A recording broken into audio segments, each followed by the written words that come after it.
This is the hybrid Honda HR-V, and this is the mild hybrid Nissan Qashqai. But which SUV is better? That's what we're going to tell you in this review. But before we get into that, if you want to see all of our reviews of every new car around, then subscribe to our channel. And if you want to save more than £600 on an HR-V and more than £2,500 on a Qashqai, then just click on the link at the top of the screen to go to whatcar.com.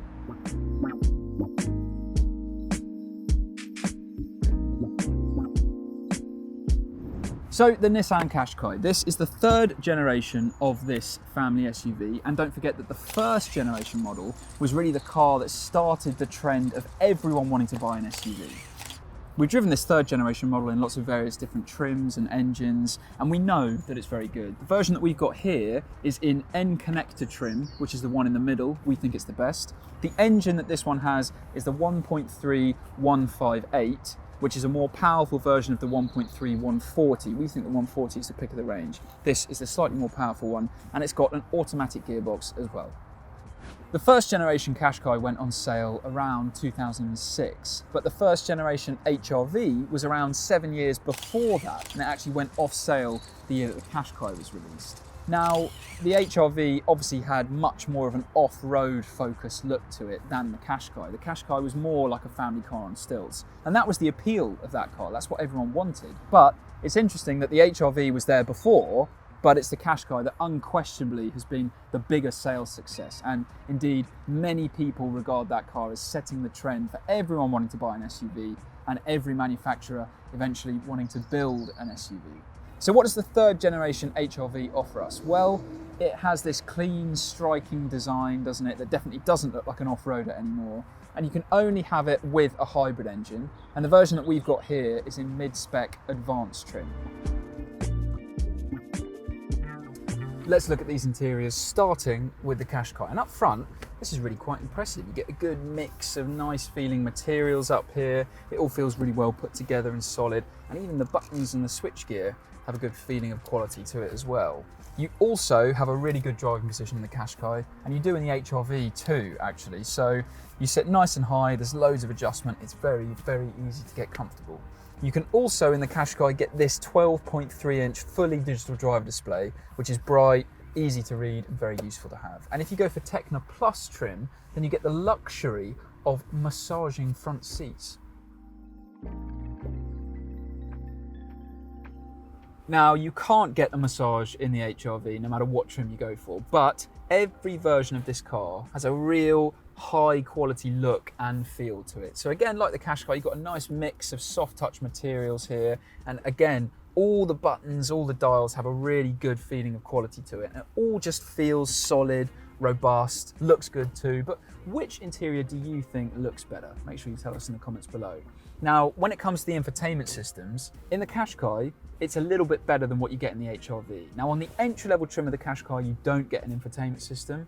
On one step above the entry-level trim, you get an 8-inch screen, but then on N connector and above, you get the 9-inch screen that we're testing now. And it's just a little bit more user-friendly and responsive than the system that you get in the HR-V. It's also helpful having the physical shortcut buttons on the bottom of the screen as well, but it's still not amazing. In the HR-V, every version of this car gets this 9-inch touchscreen infotainment system, which is shared with the Jazz. So it's the same system that you get in that car. And again, like the Qashqai, it's not amazing. It's a little bit worse because it's just got a slightly more confusing and muddled layout. It's not particularly responsive either. Now, of course, you can avoid having to get confused with all these menus by just using Apple CarPlay and Android Auto. And in the HR-V, both those smartphone mirroring systems are wireless. But in the Qashqai, you only get wireless CarPlay. If you want to use Android Auto, you have to be plugged in using it. A small point, but it might make a difference to you depending on which phone you have. And if you are someone who loves head-up displays, then you can get one on the higher trim levels in the Qashqai, but you cannot get one at all in the HR-V.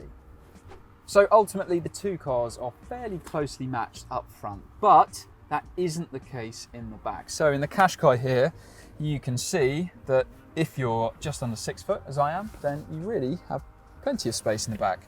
Legroom is decent, doesn't feel cramped. Headroom, even with this sunroof, also pretty good.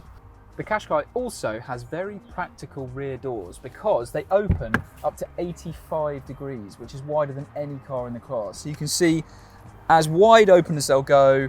It gives you this big, easy space to be able to get in the back or get out easily, or to even put stuff in the back of the car than if you had a smaller opening like the one that you get in the HRV and any other SUV.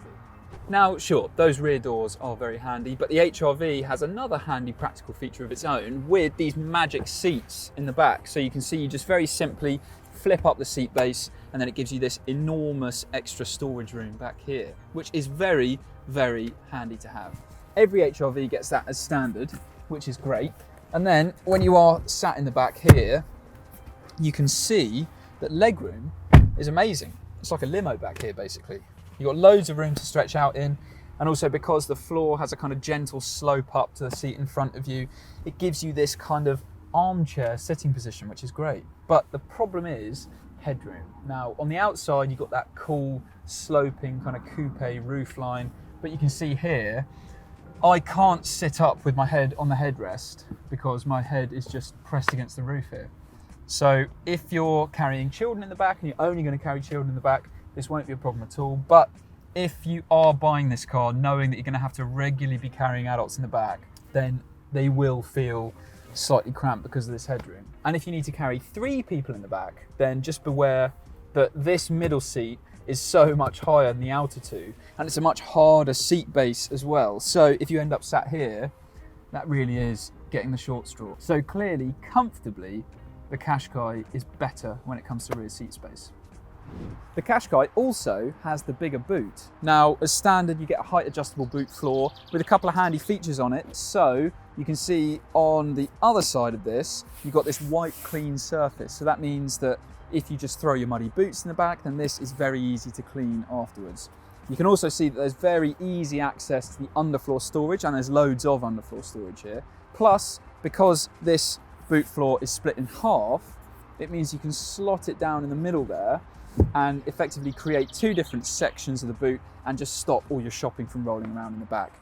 Plus, of course, what you can do is take all of this out and just lower it into its lowest setting to increase the overall capacity. But you can see if you do that, then yes, you've got some helpful storage compartments either side, but at the back of the boot, you've got that kind of lump there, which isn't so great. But still, this is a decent boot, and in total, you can fit 7 carry-on size suitcases into the back of the Qashqai. Now, compared with the HRV, that is quite a bit smaller. So in total, you'll fit just 5 of these carry-on size suitcases into the boot.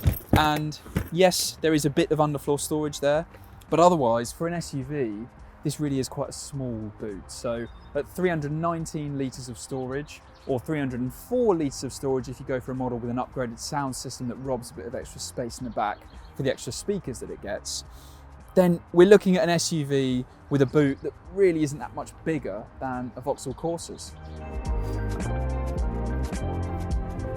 So what are these cars like to drive? Well, starting with the Qashqai, the engines aren't a strength of the car.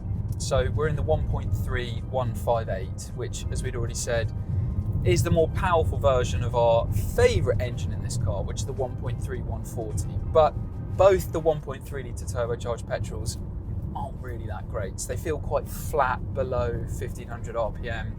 And there is a real delay between you pressing the accelerator pedal and then anything happening. And then the power does kind of surge in and then it dies away a bit, and it's just not particularly smooth. Now, you'll notice that whether you have the manual gearbox or even if you have this automatic gearbox as well. The auto is good though. When you're on the move, it shifts through the gears without too much trouble. If you're willing to pay extra to have it, it's fine, but we'd still probably, on balance, stick with the manual. This is overall a pretty comfortable car, really. In fact, in the family SUV class, it gets pretty close to the Skoda Karoq. So you'll be able to do motorway miles, you'll be able to do the school run and stay pretty comfortable. But it's not amazing or exciting to drive, and that is largely down to this steering, which just feels so light around centre, and there's nothing you can do about it. There is a sport mode, but it only really kind of sharpens up the throttle response. It doesn't add the necessary weight to the steering to make it loads better, and it just feels a bit kind of nothing. And there are a lot of other family SUVs that are better to drive than the Qashqai.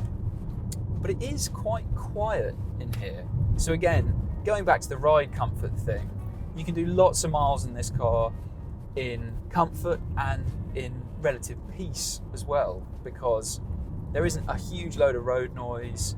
You're pretty well isolated from the outside world.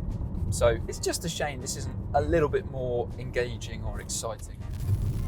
It's not that quiet in the HRV, or rather it can be in certain situations, because this is a hybrid. So at low speeds for short bursts, it can run on electric power alone, and then it is quiet and it's calm and it's smooth. But if you need even a gentle amount of acceleration to go a little bit faster, then you wake the engine up and it just screams back at you until you lift off the accelerator. So that kind of shatters the calm that you had before.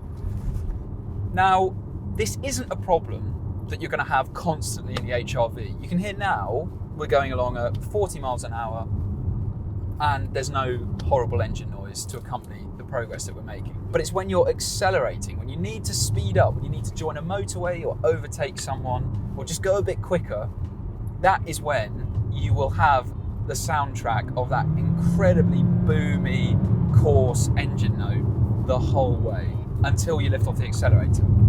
And that is a shame, because there are a lot of things to like about this car as well. It's comfortable, like the Qashqai. There's a bit more side-to-side movement in it, and that means that you get a bit more lean when you go around a corner quickly, and it's not quite so planted as the Qashqai, but the steering is better in the HRV, certainly. You've got a lot more weight around centre, and it's better to drive in that respect. But it is just a shame about the engine. But it's not all bad with the engine in the HRV, because we did a test economy run in both of these cars. So we took them on a controlled route through town, motorway, faster country roads, and at the end of that route, in the Qashqai, the trip computer was showing 33.6 miles per gallon with its mild hybrid setup, which isn't great. But in the HRV, we got 48.4 miles per gallon, which is very good. So, okay, the engine's a bit noisy, but at least it's economical. The only slight annoyance is that the HRV has quite a small fuel tank, so it can only hold 40 litres of fuel, whereas in the Qashqai and in loads of other cars, they have 55 litre tanks. So it's economical, but you might still end up at the pumps fairly regularly.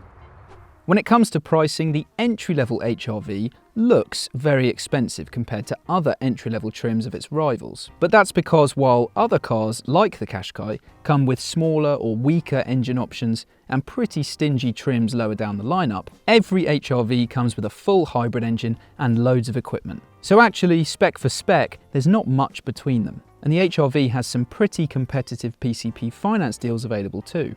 So the HRV definitely has its strengths, but it's also got some fairly major weaknesses as well, particularly the rear headroom. The engine's quite noisy, the boot's not great. Now, compared to the Qashqai, this isn't perfect, but it's a really good all-rounder. And in this test, it ticks a lot of boxes, and it's the winner. If you want to read more information on both of these cars, then you can do so by going to whatcar.com, where we've got extended written reviews of the Qashqai, the HRV, and every new and used car around on whatcar.com. If you just click on the link at the top of the screen there, you can see all of our reviews and all the deals that we have on new cars as well. Remember, you can get £600 off the HRV and more than £2,500 off the Qashqai, as well as loads of other savings on every new car on sale. But before you go anywhere else, if you've enjoyed this review, it'd be great if you gave it a like. Make sure you tell us in the comments below what you think of the cars. And if you do want to see all of our other reviews on every new car, we've got loads going live each week, make sure you hit the subscribe button.